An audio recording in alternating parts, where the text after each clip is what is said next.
Assalamualaikum warahmatullahi wabarakatuh. Perkenalkan, kami dari kelompok 5 ingin mempresentasikan makalah psikologi umum kami yang berjudul Teori Belajar dan Conditioning. Sebelumnya, perkenalkan, nama saya Miftahul Jannah. Adapun rekan saya yang bernama Muhammad Akbar. Yang terhormat Dr. Musdalifah Nihaya, SPSI MPD.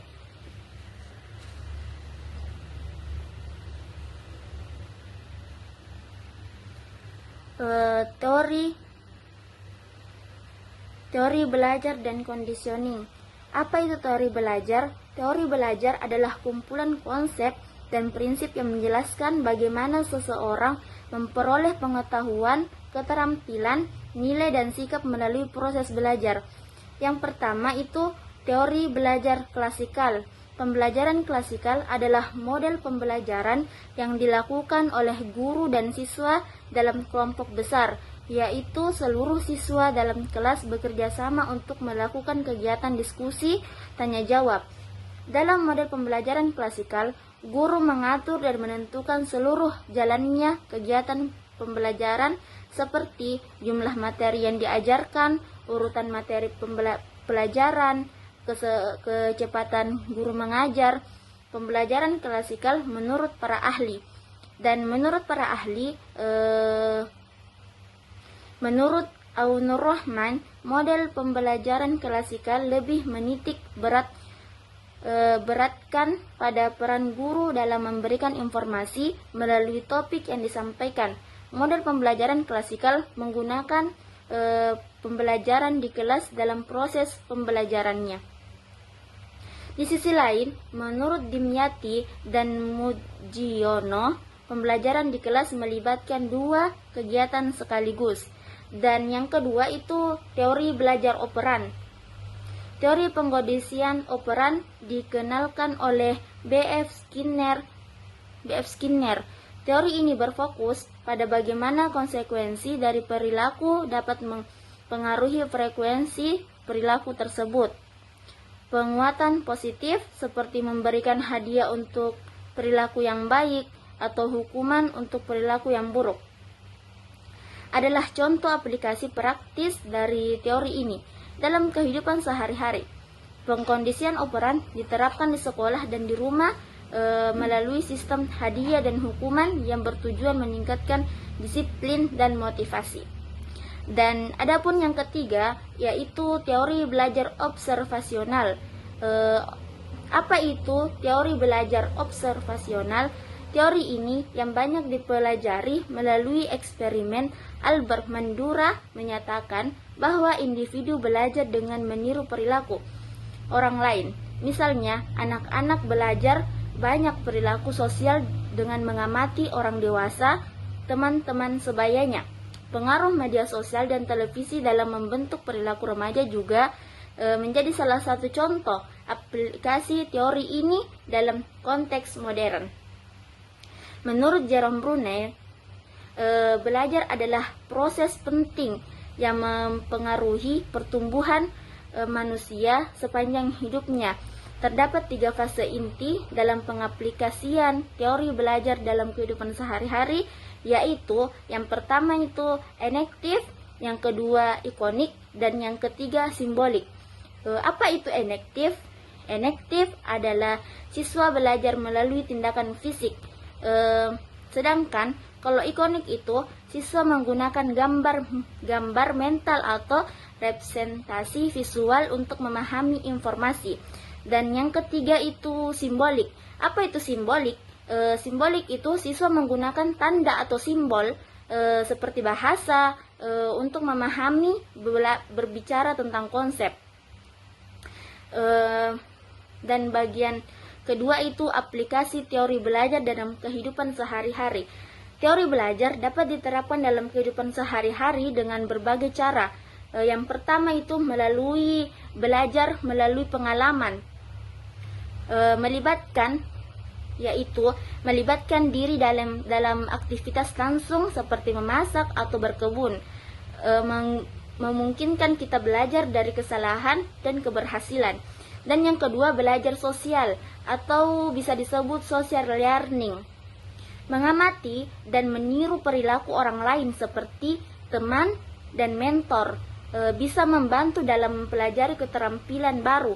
Misalnya, belajar berbicara di depan umum dengan melihat orang lain melakukannya.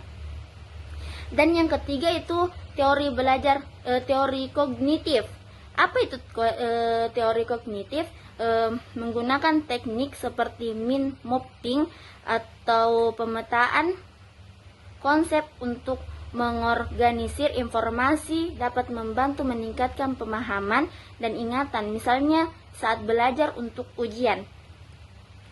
Dan yang keempat, pembelajaran berbasis masalah atau yang bisa disebut problem based learning. Menghadapi masalah nyata dan mencari solusi dapat mengasah keterampilan berpikir kritis dan analitis. Misalnya, mengkondisikan masalah saat masalah sosial komunitas. Adapun yang kelima itu teori multiple intelligence, yaitu menyadari bahwa setiap orang memiliki gaya belajar yang berbeda.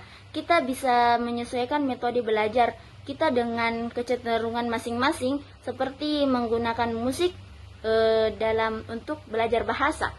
Dan adapun yang keenam itu refleksi.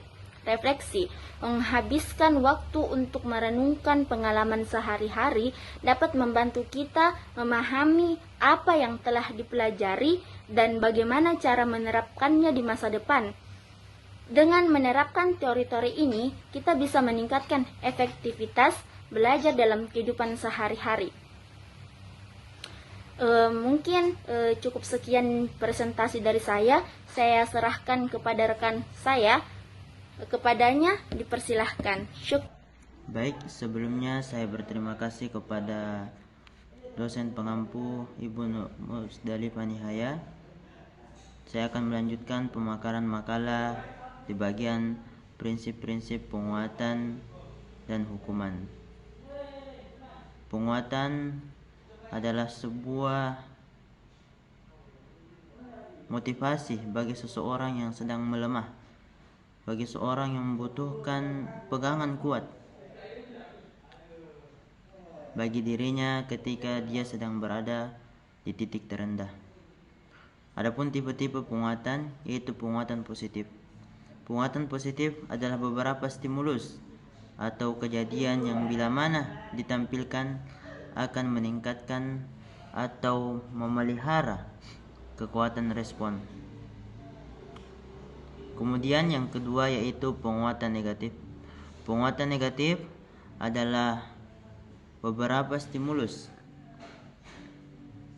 atau kejadian yang bila mana dihentikan atau tidak ditampilkan akan meningkatkan atau memelihara kekuatan respon. Penguatan negatif dibagi dua jenis, yaitu penguatan negatif escape dan avoidance. Penguatan negatif escape yaitu beberapa stimulus atau kejadian yang bila mana dihentikan atau dihilangkan akan meningkatkan atau memelihara kekuatan respon.